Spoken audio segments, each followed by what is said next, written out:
Welcome to the Telling of Story podcast. I'm your host, storyteller Jules, and along with my guests, it's my endeavour to explore the art and science of storytelling to attract, engage, and retain a business audience, and to unpack why it works for some and not for the many that try. Listen in as Daniel reflects on storytelling in music.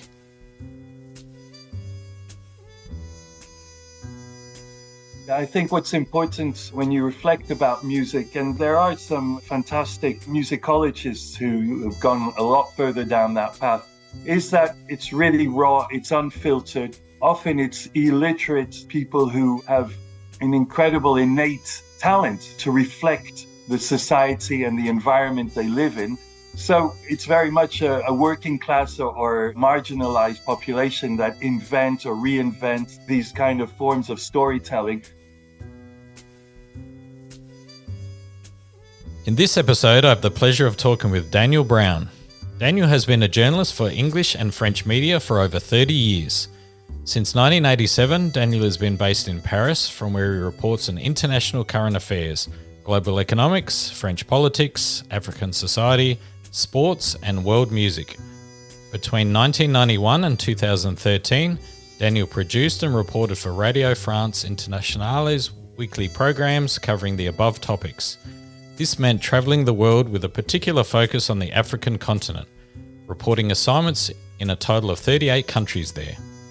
In 2013, Daniel decided to move on and worked as a freelance for media outlets ranging from the BBC World Service to NBC's The History Channel, via Songlines magazine and Questions Internationales. In 2016, Daniel accepted an offer as the Senior Editorial Reporter for HSC Paris, one of Europe's most prestigious business schools. Daniel reports range from HEC collaboration with Mohammed Yunus, Christine Lagarde, and Rob Hopkins, to projects promoting young women entrepreneurs from Paris's impoverished neighbourhoods and research on contested markets. In 2020, Daniel began Breakthroughs, a monthly podcast on the impact and diversity of HEC research. These are soon to be filmed. Daniel, welcome to the show. Thank you very much, Jules. Great to talk to you. Daniel, I understand that early in your career, you were responsible for the creation of the music desk at the International Slavery Museum in Liverpool. Can you just explain to me what a music desk at a museum is? Well, first of all, it wasn't so early in my career. I think I began when I was around 46, and I'd already about 20 years of experience as a reporter, journalist. The music desk is this concept that the International Slavery Museum in Liverpool created to reflect the legacy of this transatlantic slave trade, which lasted 4 centuries of revolts and of attempts to free themselves, enslaved Africans that had nothing but their bodies and their voice as they were brutally taken across the Atlantic, and their memories.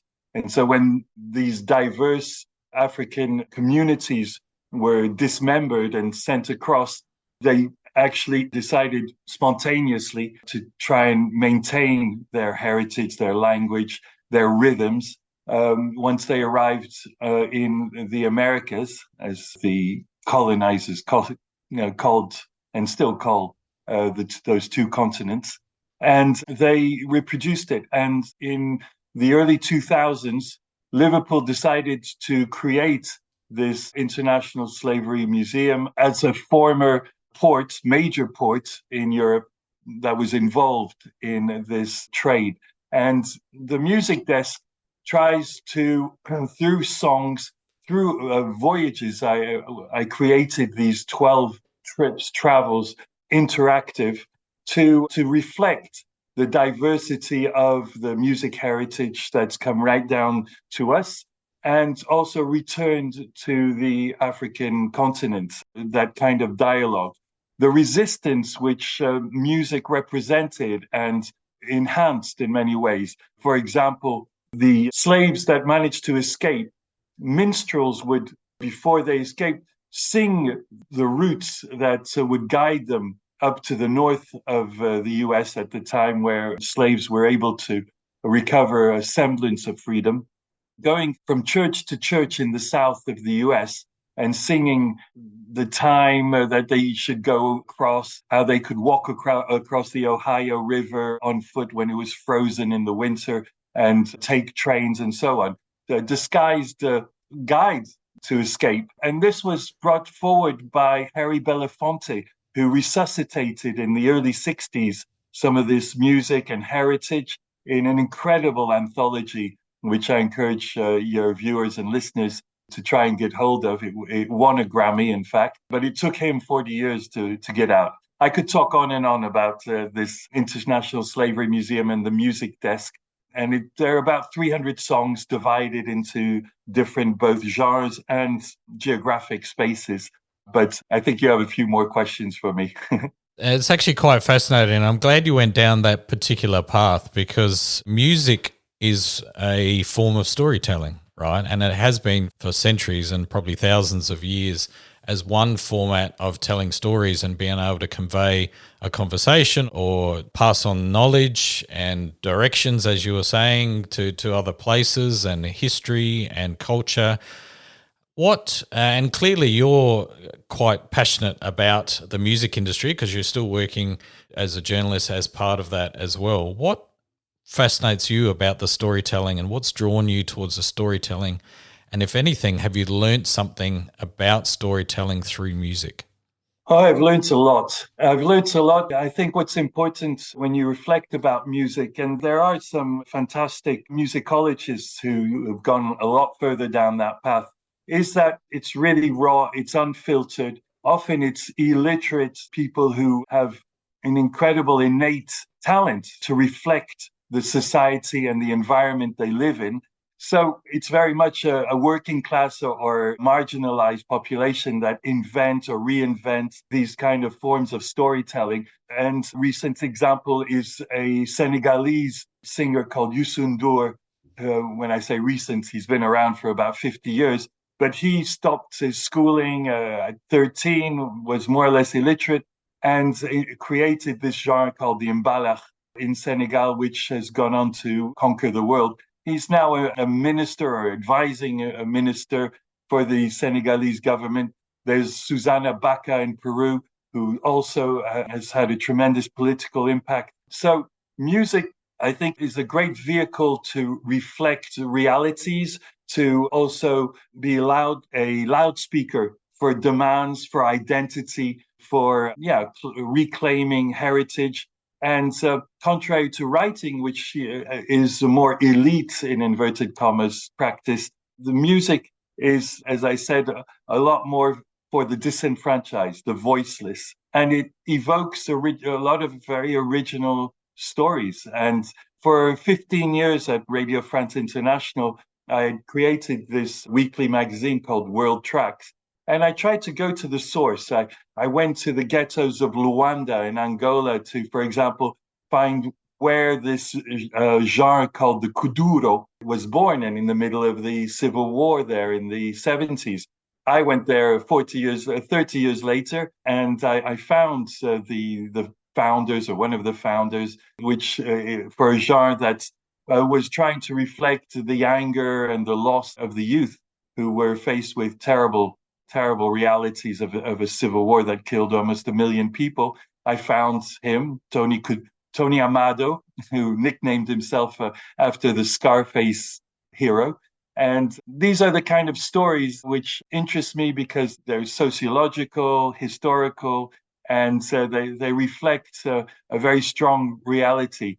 And so I've been lucky enough to be able to go to places as far as the countries along the Silk Road in Central Asia, Cuba, North America. The Zydeco really interested me for a while in Louisiana, and try and reflect that richness. I'm no ethnomusicologist. I'm a really bad musician or singer, and really bad is not an understatement. But what I'm good at is sort of knowing the politics and the sociology of communities and societies. So that's what I try to reflect through my through following this music I mentioned and sphere, and the politics also of musicians that are often targeted, censored, imprisoned, killed.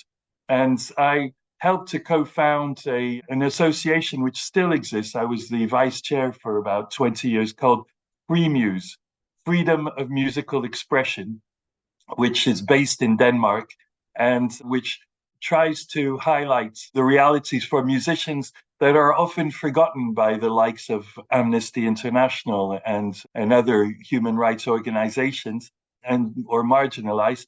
And so we've been trying for decades to bring their stories to the fore, and freemuse.org, you can see a lot of the stories that have been brought out in those decades. Daniel, you mentioned that the raw music sort of idea of it's somewhat uneducated, if you like, or for the masses, it's possibly a lot more authentic or from the heart, I guess, as opposed or juxtaposed against journalism, which is what your day job is, which is quite a structured environment, quite a educated environment. Is there a difference between the two in the way a story flows, or actually irrelevant of how educated you are or how structured you think you are, the basis of a good story is the same? I'm curious. I think the basis is the same, the structure is different. And also there's journalism and journalism. Hard news, you really want to get the bare facts up at the top, the inverted pyramid of the who, what, when, why, where, and how, and they filter down to in a kind of hierarchy.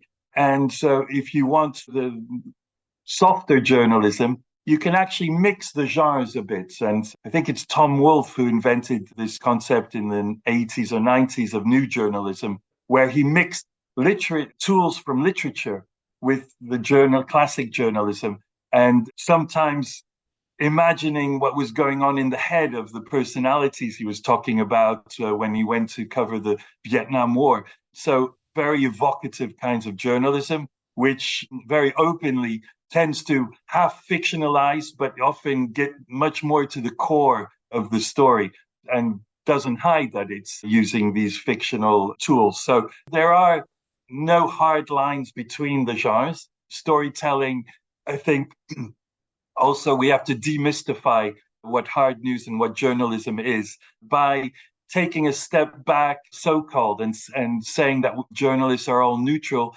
I think more and more that's being contested, and it should be. Journalists come from a certain background. They are definitely impacted and influenced. And more you see major media outlets, The Guardian and BBC, using the first person, I, and the fear and the uncertainty and so on. But what's important and distinguishes journalists is this checks and balances and constantly putting even your own position in question without saying, I hold the truth with a capital T. And I think that's very healthy. I think that, for example, one thing we've lost in journalism is the fact that in over a century, journalism schools have been created, which have become, I think, a bit elitist. They've become part of the Ivy League or the grandes écoles, as they say in French, because they're very selective. And so naturally, the people who are best candidates to enter these schools tend to be from a certain class and background. Whereas before, journalists came from all kinds of backgrounds. You got children from the agricultural or the down and out and so on. And so they were a bit of a counter voice, a counterculture, which is what the fourth estate is supposed to be. And there was that real rich diversity. Unfortunately, there's been a bit of formatting, which I'm very critical of, even though I did sort of spend a year in a journalism school. But just to pick up some of the tools of the trade, I always try to remember the diversity of my background and upbringing. You mentioned that it's gone kind of elitist. Is that shifting now with the advent of things like social media, where there is so much news out there, and to some degree, everybody with a smartphone is a reporter to some degree, or at least a purveyor of information? Is it shifting now that the power influence is shifting a little bit more back, I guess, to the people rather than just the elite few that had the rights to write into the newspapers, for example? Absolutely. I think that this pressure from the outside has really made newspapers and other media rethink their position and try to catch up, if you want, with social media.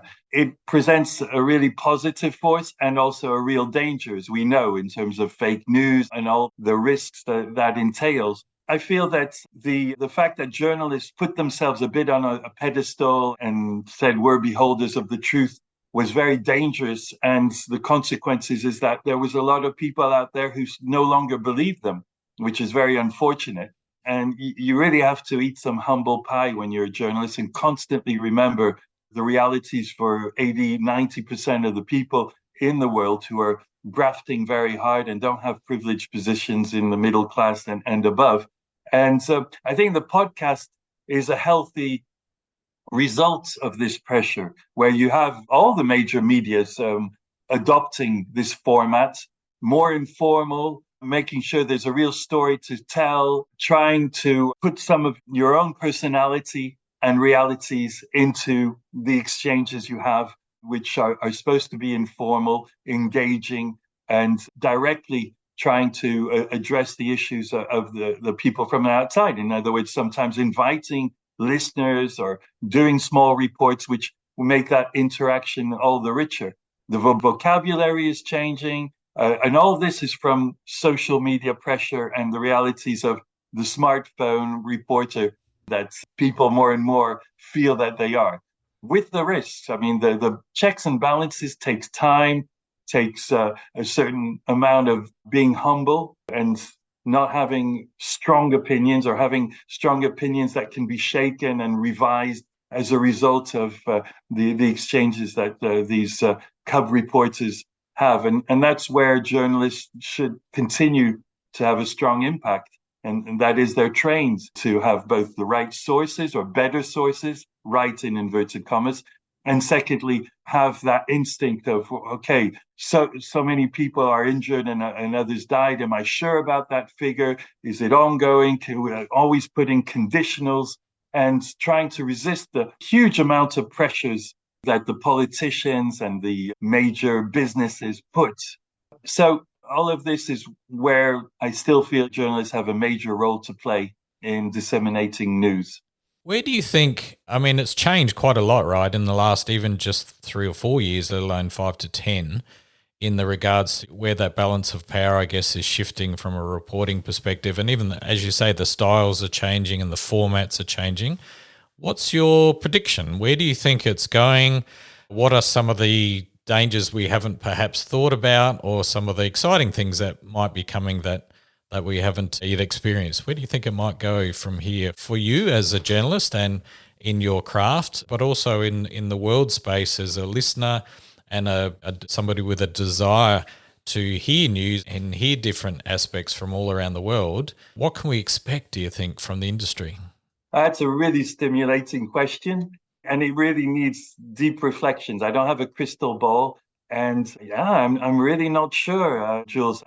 I think one thing that has been constantly repeated over time is the death of radio as a result of all the other media that's been created and progressing. And maybe more and more of this 3D virtual technology might come in. So I think radio's shown it's resilient.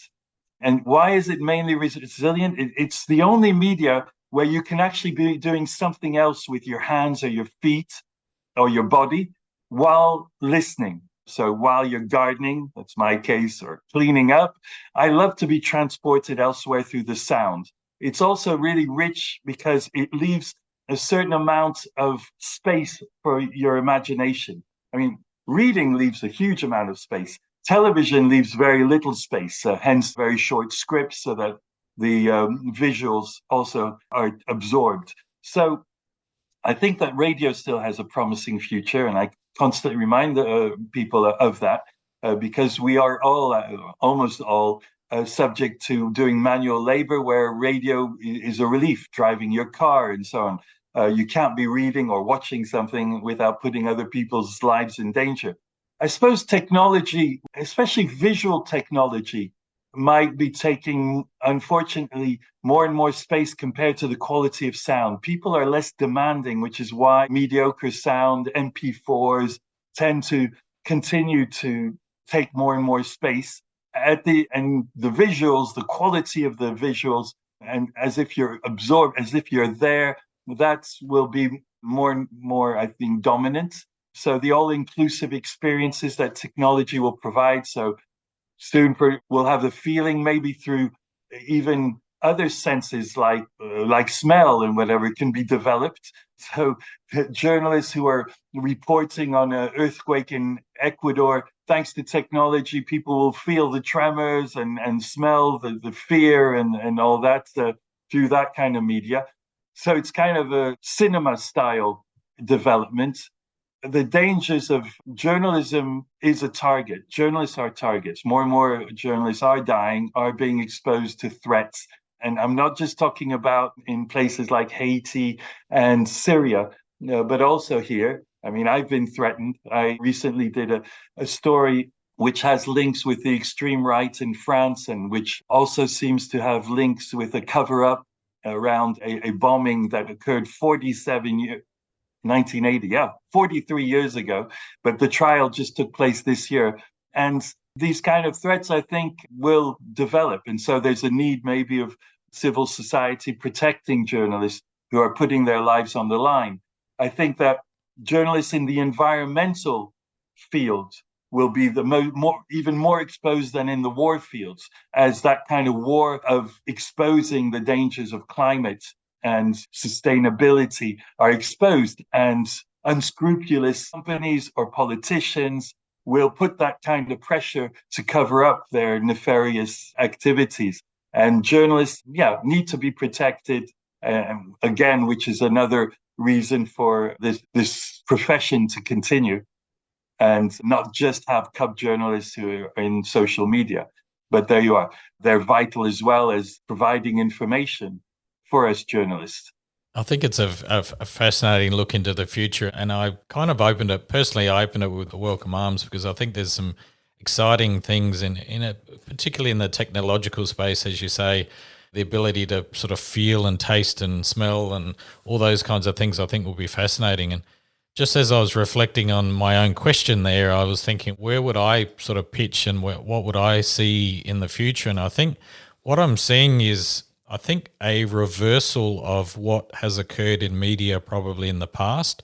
So many, many years ago, I guess, when newspapers started, they were all local newspapers. So the news was really about your town or your district, and not a lot of world news. And eventually it all started to consolidate, right? So the big players became one massive players, and news was consolidated, and you got one source of news. So there became a time, or in recent times, there was only a few major news sources where the majority of the news came from. And I think that's now reversing, where the news is coming from multiple places, good, bad, or indifferent, as you say. Some of it researched, some of it not so researched, some of it more biased than it possibly should be. But it's disseminating. But I also see at the same time the growth of the mega players as well. So I think almost both things are happening.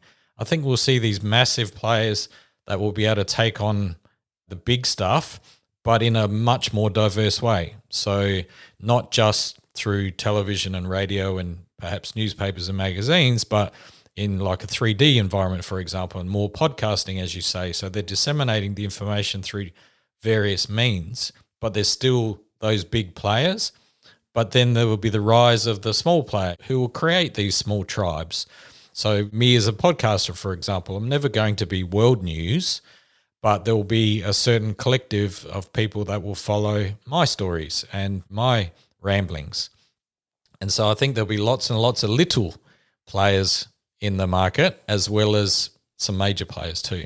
Yeah, no, that's provoking a lot of reflections on. First of all, I have to put a proviso on all our discussion and all the things we just said in the last 5 minutes, and that is the bull in the china shop. And that is the fact that all of this technology depends on rare metals, depends on this dwindling resource. And so smartphones that we have, and we've seen how abrupt and incredibly fast the situation can switch in the past couple of years, what economists are calling black swans, these unexpected phenomena like the health crisis pandemic of the COVID-19, like the war in Ukraine, which all of a sudden puts into question our entire existence, our entire way of functioning in the past 20 years. And all of a sudden, the local and the fragility of this whole business model and this whole model that our globalization is lying on disappears. And we're all questioning, can we continue to provide the lithium and the copper and all these vital metals that for the technology that both of us brought up now? Will science find alternatives to those metals which will continue to drive it? Is the cost towards the environment worth it for all this technology? And I just interviewed a guy called Guillaume Pitron, who brought out this book called The Dark Cloud. And it's his second book, which his first was about rare metals. His second, The Dark Cloud, is about the cost of sending a like in Facebook or whatever. And it's enormous. It's Meta, Facebook, set up this structure which was like 8 times the size of a football pitch in the north of Sweden to continue its operations very near the Arctic Circle, which he describes how the digital world is costing the earth, is the subtitle of his book. When it was turned on, the consumption of electricity in Sweden doubled. And we are so unaware, including me, of the cost of all the. So I'm kind of moving away from the topic you were bringing up, but I did want to bring up that huge bull in the China shop, which might mean that we go back to local, that all this sort of incredible activity that we've seen and that we're part of for the past decade or more around the social media could really be reduced. And the major player or local become local, and the major players that you were talking about, and you're right to bring them up, will be the only ones that can afford to disseminate the information. And that's very dangerous also. And we're finding, like you say, this kind of mixture of very independent, small media that have a global audience, and these Amazons and the Meta and Google taking more and more space, dominating the outlets, and therefore with all the risks that means. And the independence of traditional media is really a topic that I think needs to be addressed, because in France anyway, we've gone down by about 15 places in what the Reporters Without Borders table classification had to around 45 or so, because we have these companies, these private companies like Bouygues and Bolloré, taking over newspapers and media and TV stations like Canal+, Journal de Dimanche, and putting in their puppets and censoring and getting rid of independent voices within these structures. And even in the government, there was this very funny and satirical and hard-hitting daily show on a national radio, France Inter, called By Jupiter. I'll translate it. It changed its name to It's Us Again. And they decided, despite a petition of a couple of million people, to get rid of it and to narrow it down to once a week on Sunday, where it's become a really mediocre program, which, where entertainment or infotainment has taken over. And that's a symbolic of, I think, a worrying trend, both in public and private sectors. I think it's a subject we could possibly talk about forever, but I do want to change tact just a little bit. You've gone on to become the Senior Editorial Reporter for HSC Paris, one of Europe's most prestigious business schools. How much involvement with the students and the cohort there do you have? Like, are you part of the business community there? Oh, yeah, intimately. And that's my main beat. It's interesting that HEC decided to hire me. I'm no economist. I'm no financial expert. My studies were really political science and culture. And at RFI, I was for 22 years really focusing on that with a lot of on-the-ground reporting. And grassroots Africa was my big sort of beat, as well as providing insight into communities, mainly in sub-Saharan Africa, through the vehicle of music. And I think they wanted somehow, by hiring me 7 years ago, to give that vocabulary, language, approach, naivety in my reports, in my interviews.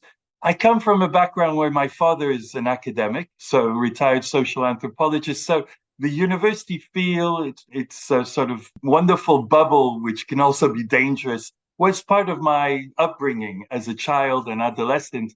And it's quite ironic that almost accidentally I fell into the HEC world, which is a campus university just outside of Paris, despite its name, HSC Paris, and where over 100 representatives through students and academics come from over 130 different countries around the world.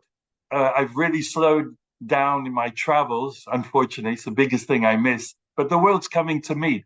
And I'm constantly looking for angles and stories which show the unusual side of HEC. It's not just the future leaders in the Fortune 500 and as consultants in EY or Deutsche Bank or other companies, private companies or advisors to the government. There are a lot of remarkable stories that go well out of the beat, where they're fundamentally questioning the tenets of the capitalistic model that has dominated the Western industry and world for the past 50, 60 years. And they're also talking, there's a lot of human stories. Social sciences have been coming into the curriculum, and students have been also chosen from different fields than just the straight economics, mathematics, engineering backgrounds that dominated the intakes every year of 400 people. So this diversity, trying to reflect through my podcasts and my articles. I used to talk about success stories among student populations of kids who've managed to gravitate into this elite world. I mean, HEC is part of the Ivy League in Europe. But more and more, I'm going into this idea of showing the impact of research. It's in its context, its environment. And I don't know, I can give you a couple of examples if you want of that. I would love that, because I'm fascinated with the shift in thinking when it comes to the pure capitalist model of we must do this and we must be seen in a certain way and we must act in a certain way, versus what I personally see, and what the premise of this podcast is the injection of humans into the process. A business environment is nothing but a collective of humans, and yet we have in the past shied away from sharing those stories. So sharing that empathy, bringing in some of that vulnerability into the process as well. Tell me a little bit about what you've seen where those two worlds are sort of starting to meld together, and is it being taught per se, or is it something that's being, I guess, absorbed through the likes of having people like you in and amongst the academics? Oh, more than ever. I'm just a sounding board for something that has started basically in 2008 with the Lehman Brothers crash. And someone called Rodolphe Durand decided, okay, we've seen the limits of this Friedman-dominated model that was promoted and pushed by the likes of Ronald Reagan and Margaret Thatcher. And it's clearly not working. And there's a huge amount of corruption. So he created this little department, which has become an institute within HEC in 2008, 2009, called Society and Organizations. And that has mushroomed. And its motto is think, teach, act. And that's become the school motto. And so there's over 100 researcher professors, 50 of which at HEC, 50 of which work for this institute, Society SNO. And they are questioning the ideas that the bottom line and financial profits are the most important or the only thing. So they've introduced other concepts, sustainability, of course, but also well-being in the work, the glass ceilings, gender, the human rights, in other words. And these researchers have a huge diversity of fields where they're approaching it. And then even filtering into the other institutes within HEC or departments. The last episode that podcast was Don Pfluger talking about the blockchain accounting. So he's a research accounting. A lot of accountants or professors at HEC have a very bold and unusual path. So Dane is showing that the off-chain realities have infiltrated cryptocurrencies and brought the FTX scandal to the fore. I mean, shown that the idea of Uberization of blockchains and that this technology can remove all the traditional banks and traditional accounting practices and make it automatic and therefore make it always irreproachable. And you can't corrupt it. Well, that's a fallacy. And in fact, a lot of off-chain realities have come in and are really a threat to the whole cryptocurrency concept. And the current trial of the FTX founder, Sam Bankman-Fried, is an illustration of that. There's another accountant professor, Daniel Ramirez, who I interview and who I talk about, who really looks at contested markets and some of the lessons they can teach the non-contested markets worldwide. And his main focus is the cannabis trade and industry as it's been developing in places like Arizona and Colorado, especially since 2002, and how they cohabitate and how the accounting practices have to adopt. And in a state in the United States where it's legal, within a federal context where it's totally illegal. So they can't use federal banks, the industries, the business people in that community. And so he looks at these kind of contradictions and the agility of the accounting departments to circumvent and make these trades in Canada and elsewhere survive or not, and how the two can cohabitate. There's another interesting, on the other side of the spectrum, interesting subject that I've been following for a couple of years is the CDL, Creative Destruction Lab. And this is quite Darwinian, but openly so. It's the fruit of an economist in Rotman School of Management, Jay Drawal, which tackles the ethics and the geopolitics of the business world. But their main aim is to bring together managers and people from business schools with engineers who have brilliant ideas but have no idea how to make it fructify. And they start at the beginning of the year, and they have mentors from the business world challenging them every 8 weeks with targets and whittling them down from 40 to 6 or 7 by the end of the year, investing in the ones that they feel are most promising and guiding them. But some of them are weaned away. They still support, or they go on to do great things. So it's not eliminating in a totally brutal way. But I went to the Super Session in Toronto in June, and there was a really challenging questions were being discussed around these questions of AI and ethics and how they fit into the startup world. I talked to Guillaume Vuillemet, who brought out a book. He's a professor of finance at HEC, brought out a book about the global shipping industry and its responsibilities. And this is the shipping industry is responsible for transporting 90% of the goods that we are buying in this sort of globalization. And there is only antiquated laws from the 19th century that govern the industry's behavior beyond the borders, the maritime borders that all the countries like France and the United States have. And so this is a kind of gray area where the abuses of human rights, of taxation, flags of convenience, and so on are flouted constantly. The damage to the environment, the brutality in which the workers in these industries are treated, all these are addressed by Guillaume, who's actually got also a foot in the political world, in the inverted commas, because he's been consulted and invited to give his expertise by the French Parliament. But he's very hard-hitting, and his book is really rooted. It's unfortunately only in France, but he has some papers, academic papers that are out there in English.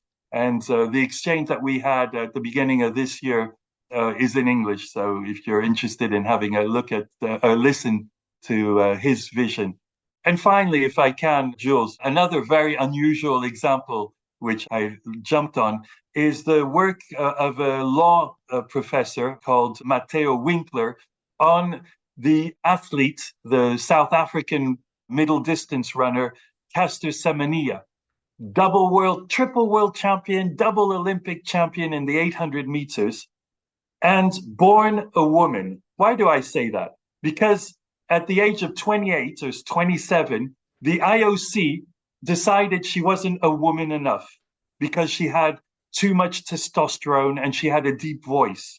And they decided to fix limits, which banned her from running between 400 meters and a mile. God knows why she becomes a woman if it's less than 400 meters or more than a mile. And unless she took drugs, which artificially diminished her testosterone. And Matteo, who's very involved in LGBT legislation and law and studies all of this as an academic and teaches at HEC, he's currently at Bocconi, but he's a full-time professor. He started asking, but why? Who are these people who judge what a woman is and what a woman isn't, and are basing themselves on scientific evidence, in inverted commas, and laws? And he dismantled in a 40-page analysis and research every argument that was put forward by the IOC led by Sebastian Coe.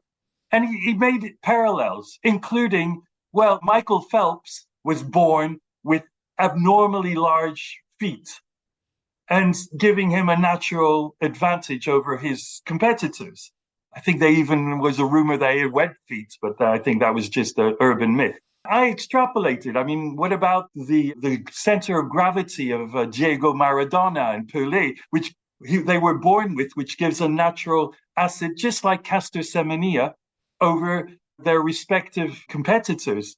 And so should they have their feet cut off a bit or their center of gravity lengthened artificially to make it an equal playing field? It really opens a Pandora's box. And Matteo Winkler gives this parallel with the Venus Hottentot 19th century scandal, where he says, yeah, Semenya is a 21st century Hottentot, where white male men in Geneva consider what these African, Indian, Portuguese women who are born with too much testosterone are not allowed to compete unless they take drastic remedies which are debilitating. So these all are the babies of HEC research. Far too little is known about it.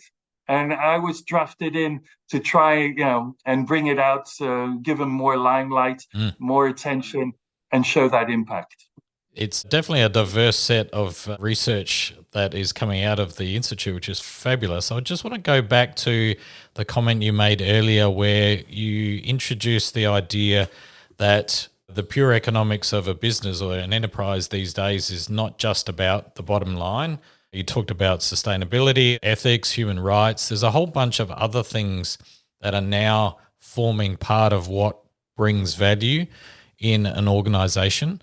How important is it now in today's world for leadership to get up and tell those stories? How important is it for the sharing of that information and the transparency, I guess, to some degree, of what is going on in an organization that doesn't just say we made $10 billion profit last year, but actually encompasses so many other aspects? How important and what role does storytelling play when it comes to the valuation of a company and how it's seen in the public eye? I'm glad you reminded me of a very important point I'd like to circle back to, and you asked, and that is, I have a personal opinion, but I prefer to, again, come back to HEC's drive, and it is a major drive, to bringing those other factors in. And that is, it is vital, this transparency and these other values beyond bottom line. And to illustrate that, about 4 years ago, a former student of HEC called Hubert Joly, Hubert Joly, who graduated in 89 and became Mr. Emergency in trade, first in France and then in the United States, when in 2013 he went and took over as a CEO Best Buy with about 150,000 employees. And everyone was saying it's the end of this company. Amazon's going to eat them up, just like they ate up Radio Shack and other major companies. And Best Buy is going to disappear. And he turned it around. But he turned it around, he says, almost intuitively. He didn't really understand. What he did is he went and he got the result. He got some advice from the workers at the bottom of the pyramid. He listened and he started engaging other values of well-being. And he started integrating and choosing that, saying that Amazon isn't going to be our rival, they're going to be our partners. And so in these huge structures, Best Buy is these major kind of warehouses where all kinds of machines, computers are being sold. He's always reserved a space, often for Amazon to be inside that structure. And he turned it around. Best Buy, in the space of 5 years, not only survived, but they actually are thriving or were thriving until he retired. And then he said, I've done this. I'm ready to take a step back. I'm going to become just an honorary president with Best Buy and basically retire. But I want to know how I did it. So he went back to HEC and he said, here, look, here is 4 million euros, a bit more, the equivalent 4 million of $5 million, to create a purposeful leadership chair. And this purposeful leadership is going to explore basically what I don't understand, the intuitive way that it worked. And this chair, one of its vital roles is to sensitize the students from the beginning, but right through to their 5th year at HEC towards those other values. So what do they do at the beginning? The freshmen that arrive or that have just been accepted at HEC, the first contact with the environment of HEC is in a ski resort in the Alps called Chamonix, where they spend a week looking at the impact of industry on nature and the challenges of sustainability. And they invite business leaders to say, this is an emergency. You've got to get your act together. Climate change is there. Look at the horror of climate warming, global warming, what it's doing to our glaciers and to our environment.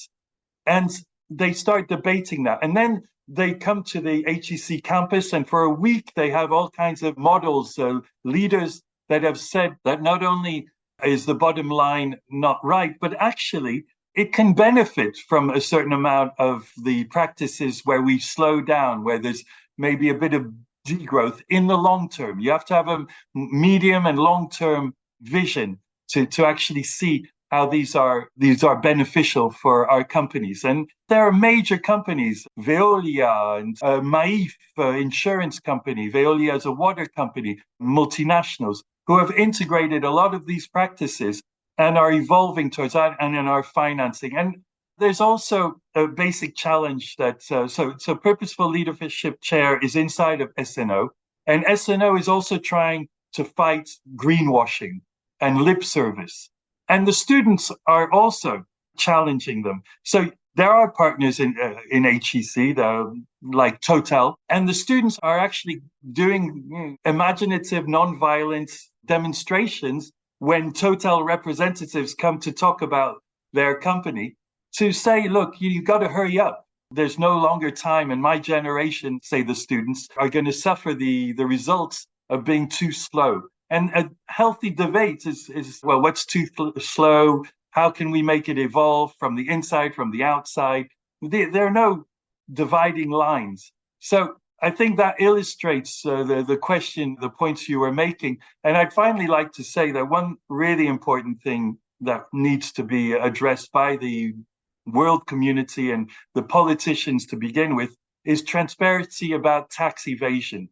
And I was really jolted by a McKinsey report in 2012, which said that conservatively, there are $32 billion worth of money, of assets in these tax havens. 32 billion in 2012. was the equivalent of the GDP of United States and Japan put together. And this white-collar crime that's disguised, I mean, it's not because they're very clever, then it's not illegal, but morally criminal. If this was addressed in a mixture of stick and carrot and stick way, I think that can really help develop a form of transparency, bring much needed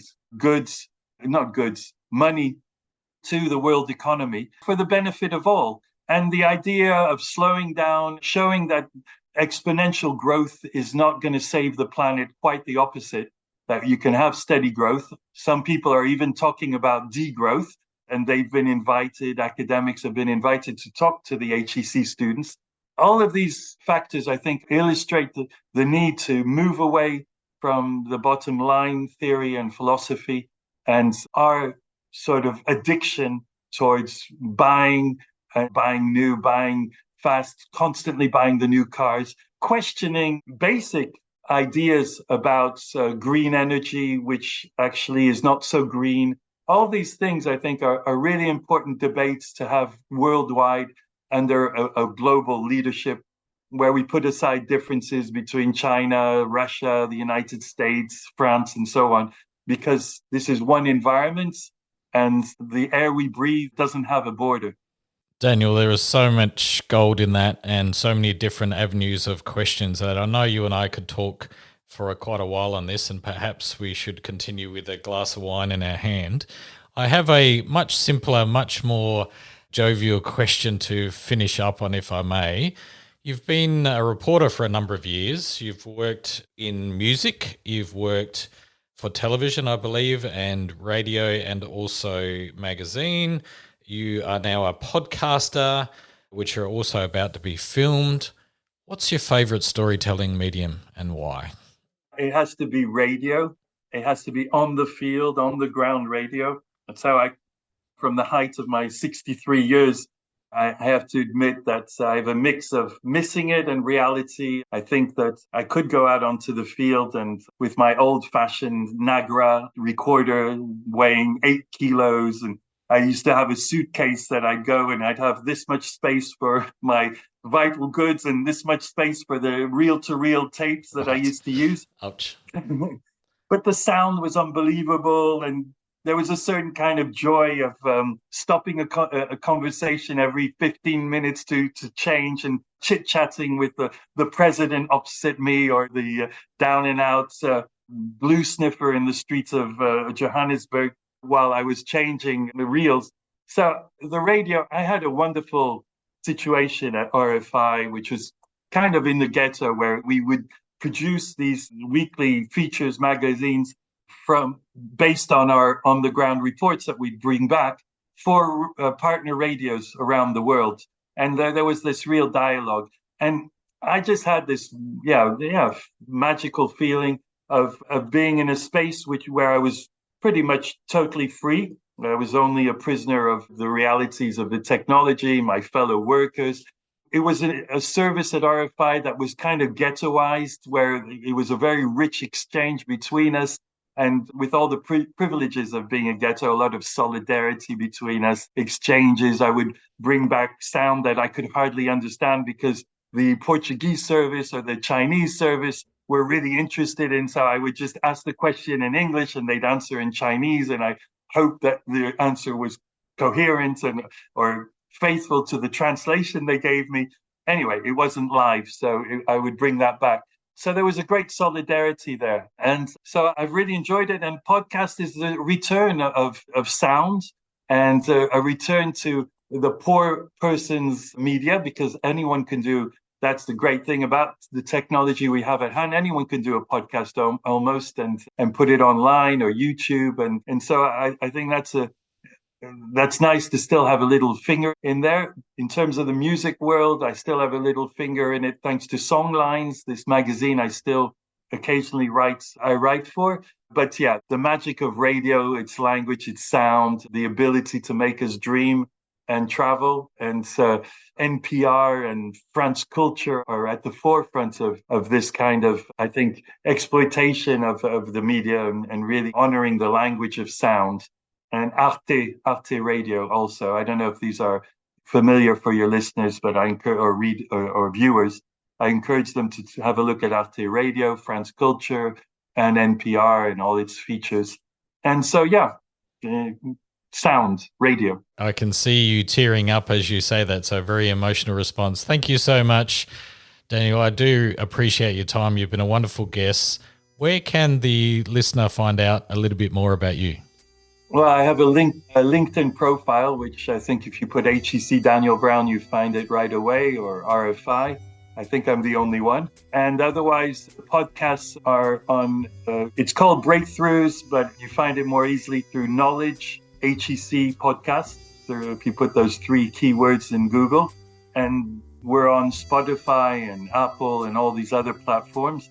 And YouTube soon. We've got a couple of filmed shorter versions of Breakthroughs that are ready or almost ready. So we're about to launch them. And so we'll have the short version, 20 minutes audiovisual exchanges. So you see the faces behind the sound and the voices, and the 30 to 40 minutes podcasts in the same usual platforms. You've been fantastic. I'll put all those links in the show notes.